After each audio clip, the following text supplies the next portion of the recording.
At 50,000 feet, frost crystals form on the inside of Ysef Amir's canopy. The cockpit reeks of rubber, sweat, and hot electronics. His oxygen mask presses against his face, with each breath a rhythmic hiss that pilots learn to ignore until moments like this, when silence would be worse. His engines are screaming at maximum thrust. The phantom shudders beneath him, not the crisp responsiveness of low-altitude flight, but something sluggish and reluctant, like a boxer in the 12th round. And 25,000 feet above him, possibly, mockingly above him, a thin white contrail scratches across the purple-black sky. Perfectly straight, unhurried, a surgical scar against the heavens. Cannot catch it. 3 hours earlier, October 19th, 1971, Tel Nof Air Base, Israel. The morning sky over the Sinai Peninsula burns with brilliant clarity as Major Ysef Amir finishes breakfast in the pilot's ready room. His youngest daughter, Miriam, had asked him something at the door that morning, a question that made him laugh. "Abba, what do you do when the enemy is faster?" He'd knelt down, cupped her face in his hands, and smiled. "There is no faster, Motek. Not against us. Not against your father." She'd seemed satisfied. Children believe their fathers. And why shouldn't she believe him? The Israeli Air Force stands as one of the most formidable fighting forces in the Middle East. They have proven themselves in combat repeatedly, their pilots among the best trained in the world. Ysef has flown more than 300 combat hours since joining the Air Force in 1964, participating in the legendary preemptive strikes of the Six-Day War that destroyed Arab air forces on the ground. He has trained at American bases, learning advanced tactics from instructors who fought over Vietnam. His reflexes are sharp, his understanding of aerial combat deeply ingrained through countless hours in simulators and live exercises. He has 3 confirmed kills, 2 MiG-21s and 1 Su-7. There's no faster. He has never had reason to doubt it. The tension between Israel and its Arab neighbors remains electric. Just 3 years after the devastating Six-Day War that reshaped the Middle East, Egypt, Syria, and Jordan suffered a crushing defeat in June 1967, humiliation that created an urgent desire for revenge. Egyptian President Anwar Sadat has made clear his intention to restore Egyptian honor and reclaim lost territory. The war of attrition along the Suez Canal demonstrated Arab determination to continue the struggle despite previous defeats. And behind them stands Moscow. The Soviet Union has committed itself fully to supporting Egypt and Syria, pouring advanced weapon systems into the region at an unprecedented rate. Hundreds of Soviet military advisors walk the streets of Cairo and Damascus. They provide MiG-21 fighters, T-62 tanks, Sa-22, and Sa-3 surface, 2 surface-to-air, missiles, everything designed to counter Israeli military superiority. The Cold War has found a hot theater in the Middle East. Every conflict here serves as a testing ground for competing ideologies and military technologies. American support for Israel counters Soviet backing of Arab states, creating a dangerous dynamic where regional conflicts risk escalating into superpower confrontation. For Israel, a nation of less than 3 million surrounded by enemies with vastly larger populations, maintaining air superiority is not merely strategic advantage. It is existential necessity. But the Soviets have deployed something new to Egypt, something that Western intelligence agencies have struggled to believe: the MiG-25 Foxbat. When the first intelligence reports reached American and Israeli analysts in the late 1960s, many dismissed them as propaganda. The claimed performance numbers seemed to violate fundamental principles of aviation engineering. An aircraft capable of sustained flight above Mach 2.8, reaching altitudes above 80,000 feet, this would require technologies that Soviet industry should not possess. Yet the reports kept coming. Radar tracks showing impossible speeds, contrails at impossible altitudes, aircraft that climbed away from interceptors like they were standing still. The Soviets fly these missions themselves, the lead pilots wearing Egyptian uniforms, a thin disguise that fools nobody. Moscow will not risk their most advanced reconnaissance aircraft falling into unreliable hands through defection, capture, or simple incompetence. The intelligence these overflights gather flows directly to Moscow. Detailed photographs of Israeli military installations, troop movements, defensive positions, images sharp enough to identify individual vehicles, count troops, read tactical markings on aircraft, Previous Israeli intercept attempts have ended in frustration. Fighters climbing desperately toward targets that remain forever out of reach. Today will be different, Israeli commanders hope. The trajectory suggests the target will pass closer to Israeli bases than before. The scramble order shatters the morning routine at 0900 hours. Ground radar stations have detected a high-altitude contact moving north over the Sinai, maintaining altitude above 70,000 feet and a speed that shouldn't exist. Multiple stations confirm the track. Says no ghost return. Ysef sprints toward his aircraft, boots pounding concrete. His weapons systems officer, Captain Dan Levine, runs beside him. 8 months flying together, their coordination honed through dozens of missions. The squadron commander has identified them as candidates for the Fighter Weapons School, Israel's equivalent of Top Gun. The F-4 Phantom waits on the tarmac. 63 feet of American engineering twin General Electric J-79 turbojets, producing 17,900 pounds of thrust each, capable of pushing the aircraft past Mach 2.2, APQ-120 radar, AIM-27 Sparrow missiles, AIM-29 Sidewinders, M61 Vulcan cannon firing 6,000 rounds per minute. The cutting edge of Western aviation technology. Ysef climbs into the cockpit, straps in, connects oxygen and communication lines. The ritual is automatic muscle memory from hundreds of repetitions. Behind him, Dan settles into the rear seat, bringing the radar online. The engines roar to life. That familiar vibration settles into WHF's bones. The aircraft feels like an extension of his body after so many hours. Every gauge, every quirk of the powerful engines and finicky hydraulics. Tower grants immediate clearance. Ysef releases brakes and advances throttles. The Phantom surges forward, 50,000 pounds of metal and fuel accelerating down the runway. 100 knots, 120, 140. At 160, he pulls back on the stick. Daylight appears beneath the wheels. They are airborne. Ysef pushes the throttles through the afterburner detent. Raw fuel dumps into the exhaust stream. The J-79s respond with a roar he feels through his entire body. Orange flames blossom from the tailpipes. Thrust jumps to nearly 26,000 pounds per engine. Phantom leaps skyward with acceleration that presses him deep into the ejection seat. The fuel gauges begin their inexorable decline. At this power setting, the engines gulp 1,500 pounds per minute. Ysef does the math without thinking. 12 minutes of fuel at max thrust before the laws of physics make the decision for him. He pulls into a 45-degree climb. The altimeter winds upward 5,000 feet, 10,000, climbing faster than the old Mirages ever could.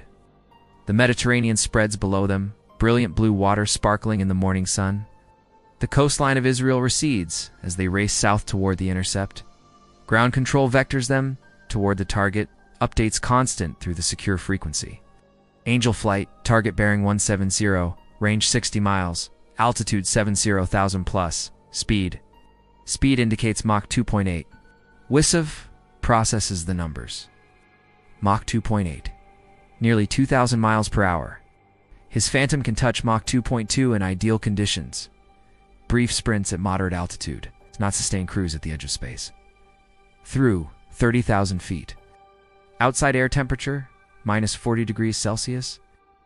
The climb rate begins to slow as the engines struggle in thinning atmosphere through 40,000 feet.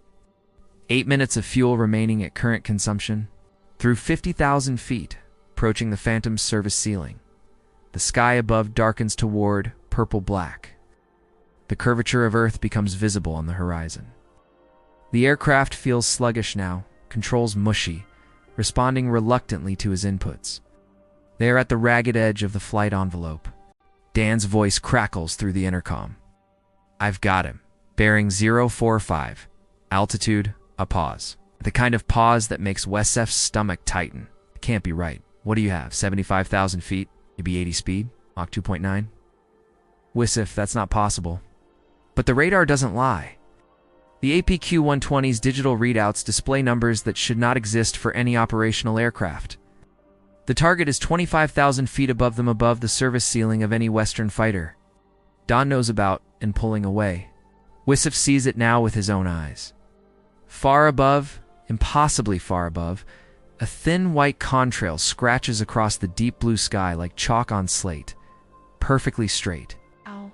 No wavering, no deviation. The condensation trail of an aircraft so confident in its invulnerability that it flies on autopilot. 6 minutes of fuel remaining. The distance between them is not closing. If anything, the gap is widening. The MiG maintains cruise speed while the Phantom strains at maximum power. Every system redlined, accomplishing nothing. Lieutenant Colonel Mikhail Orlov, though, Ysef will never learn his name, checks his instruments with the calm of a man who knows he is untouchable. He wears a full pressure suit, similar to those worn by cosmonauts. Necessary equipment at altitudes where cabin depressurization means instant death. In his flight suit pocket, a photograph of his son Alexei in a young pioneer uniform. The boy wants to be a cosmonaut someday. His father is closer to space right now than most cosmonauts will ever fly. His mission profile calls for a north-south track along the Sinai at precisely 78,000 feet and Mach 2.8. Speeds and altitudes calculated by Moscow to ensure optimal camera performance while maintaining complete safety from Israeli defenses. The massive cameras in the MiG-25's belly record everything below. Resolution sharp enough to count troops, read aircraft markings, measure bunker dimensions. This single overflight will produce thousands of photographs that Soviet analysts will study for months. His briefing this morning included specific intelligence about Israeli air defenses, the F-4 Phantom, the SA-2 and SA-3 missiles, performance envelopes, maximum altitudes, engagement ranges. He flies above all of it. This technological superiority represents years of Soviet investment, a massive aerospace program that sacrificed economy and elegance for raw performance. The MiG-25 is a brute, heavy, fuel-hungry, built primarily from steel rather than exotic alloys. But within its design parameters, it is devastatingly effective. Orlov notes the Israeli intercept attempt in his mission log. For Phantoms now, according to his radar warning receiver, climbing desperately, falling behind. He feels something that might be pity for the pilots below, professionals like himself, doing their jobs, utterly outclassed by engineering. In the Phantom's rear cockpit, Dan cycles through their options. Each one proves inadequate. The AIM-7 Sparrows, their primary beyond visual range weapons, have a maximum effective altitude of 60,000 feet. Above that, the air becomes too thin for the missile's control surfaces to generate maneuvering force. Even if they fired, the Sparrow would tumble uselessly, its guidance system struggling in near vacuum. The heat-seeking sidewinders require even lower altitude. Their infrared seekers need atmospheric density to track engine signatures. At 75,000 feet, they would see nothing but empty sky. The M61 Vulcan cannon, reliable backup in close combats, laughably irrelevant when the target operates miles above their ceiling. "We've got nothing," Dan says quietly. "Every weapon we carry, nothing reaches him." 4 minutes of fuel. They are watching an enemy aircraft violate Israeli airspace with impunity, gathering intelligence that will be used against Israeli forces in future wars. Photographing military installations whose locations are supposed to be classified. And there is absolutely nothing they can do about it. For one wild moment, Ysef considers pulling into a vertical climb. A zoom climb. Trade every knot of airspeed for altitude. A ballistic arc that might bring them within missile range for a single fleeting second. His hand moves toward the stick. "Don't." Dan's voice is quiet. He knows what Ysef is thinking. Even if we got a shot off, the Sparrow can't guide up there. We'd flame out, we'd fall, and he'd photograph our crash site on his way home. Ysef's hand relaxes on the stick. Dan is right. That's the worst part. Physics doesn't care about courage. Engineering doesn't bend to determination. The MiG-25 operates in a performance regime that Western fighters cannot reach, cannot approach, cannot threaten. His daughter's question echoes in his mind now. What do you do when the enemy is faster? There's no answer. Ground control has scrambled additional interceptors from Ramat David Air Base. 2 more Phantoms join the pursuit. Their pilots equally powerless as they strain toward maximum altitude and watch the Soviet aircraft remain serenely out of reach. That damned contrail mocking their efforts. For Israeli Phantoms, millions of dollars in American military aid. Some of the most skilled pilots in the world, they cannot touch a single Soviet reconnaissance aircraft. The radio chatter between pilots reflects their growing fury professional. Discipline eroding as the implications sink in. These are men accustomed to winning, to dominating every aerial engagement through skill and aggression. This impotence strikes at the core of their identity. Captain Eli Katz, leading the second element, suggests trying to force the MiG lower by positioning themselves in its flight path. Ground control rejects it immediately. The Soviet pilot would simply climb higher or alter course, maneuvers well within the MiG-25's capabilities. And even if they closed the distance, their weapons would not function at those altitudes. 3 minutes of fuel. The order to break off comes with bitter reluctance. Angel. Flight. Control. Break off pursuit. Return to base. Acknowledge. The controller's voice carries understanding of how devastating this order must feel. Ysef keys his radio. His voice comes out steadier than he feels. Control. Angel flight. Target is, we can't reach him. Repeat, we cannot reach him. It's just, he doesn't finish the sentence. Doesn't need to. Ysef rolls the Phantom into a descending turn, beginning the long glide back toward Tel Nof with throttles pulled back to conserve remaining fuel. The Mediterranean glitters below, indifferent, beautiful, unchanged by the drama above it. Behind them, the Soviet reconnaissance aircraft continues north. The MiG-25 will complete its photo run, turn west over the Mediterranean, and return to its base in Egypt, where intelligence officers wait to process the camera take. The Soviet pilot will file his mission report, noting the Israeli intercept attempt, confirming that the fighters pose no threat. The cockpit falls silent. Neither pilot speaks as they descend through 40,000 feet, then 30,000, then 20,000. The intercom carries nothing but the hiss of oxygen and the whisper of instruments. What is there to say? The debriefing at Tel Nof stretches for hours. Intelligence officers extract every detail. How high was the target exactly? How fast? What was its precise flight path? Could you detect any radar emissions? Any unusual aircraft features? How did the contrail appear? Ysef and Dan answer each question carefully, providing every scrap of information they can remember. But the fundamental truth is simple. They could not touch it. The intelligence officers share what little they know about the MiG-25. The aircraft uses steel construction instead of titanium, a design choice that allows higher production rates but requires massive engines to overcome the weight penalty.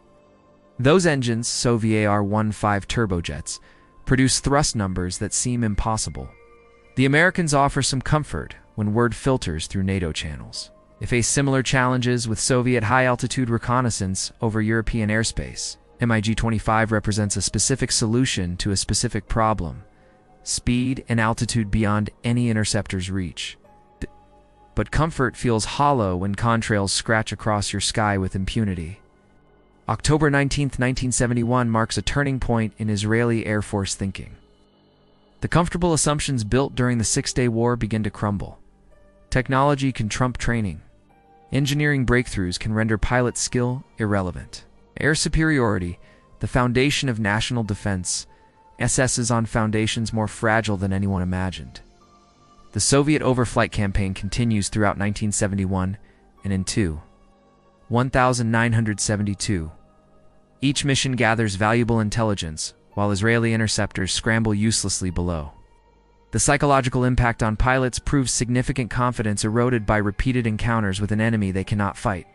That intelligence proves crucial. When Egypt and Syria launched coordinated attacks in October 1973, the detailed imagery gathered by MiG-25 overflights helps Arab planners identify weak points in Israeli defenses. The initial Arab successes in the Yom Kippur War wore much to those untouchable reconnaissance missions. Israeli forces eventually prevailed through superior tactics, desperate determination, and significant cost. But the comfortable dominance of 1967 is gone forever. The MiG-25 story takes a dramatic turn in September 1976. Soviet pilot Viktor Belenko defects to Japan, landing his Foxbat at Hakodate Airport and requesting asylum. For the first time, Western engineers get their hands on the aircraft that has haunted them for years. What they find surprises them. Steel construction welded rather than riveted. Avionics using vacuum tubes instead of solid-state electronics technology that seems primitive but proves remarkably effective.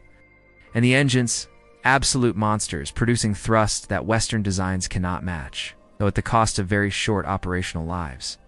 The MiG-25 is not elegant, it is not efficient, but it works brilliantly at its intended mission. Soviet engineering pragmatism on display, willing to accept weight and complexity penalties in exchange for meeting specific performance requirements. American analysts come away with a new respect for their adversary. Ysef Amir eventually retires from active flying, transitioning to training and staff positions where his experience proves valuable. He tells the story of chasing the MiG-25 to generations of young pilots, an object lesson about technological surprise and the danger of assuming permanent superiority. The encounter over Sinai becomes part of Israeli Air Force lore, a reminder that dominance in one era guarantees nothing in the next, that the balance of power can shift with a single engineering breakthrough. Israeli defense industries accelerate development of indigenous systems, reducing dependence on American imports, building expertise in critical technologies. 8. The lesson of the untouchable Foxbat influences procurement decisions for decades. The imbalance would not last forever. Improved missiles and satellite systems eventually reduced the value of high-altitude manned reconnaissance. But for a brief period in the early 1970s, the MiG-25 represented Soviet triumph in Western vulnerability, a machine operating in a performance regime that its enemies simply could not reach. That thin white contrail scratching across the purple-black sky, impossibly high, impossibly fast, forever beyond reach. Years later, Ysef's daughter, grown now, with children of her own, asks him about that morning. The question she posed when she was 7. What do you do when the enemy is faster, Abba? He thinks for a long moment before answering. You learn, you adapt. You build something faster yourself. You never ever assume that today's advantage will protect you tomorrow. He pauses. And sometimes you just have to watch and remember what it felt like to be outclassed. Because that memory, that humiliation, drives you to make sure it never happens again. In the high-stakes game of military technology, today's advantage can become tomorrow's obsolescence. Only constant innovation and realistic assessment of capabilities can maintain the edge that separates victory from defeat. If you found this story as fascinating as we do, please hit that like button and subscribe for more incredible Cold War stories that changed aviation history forever.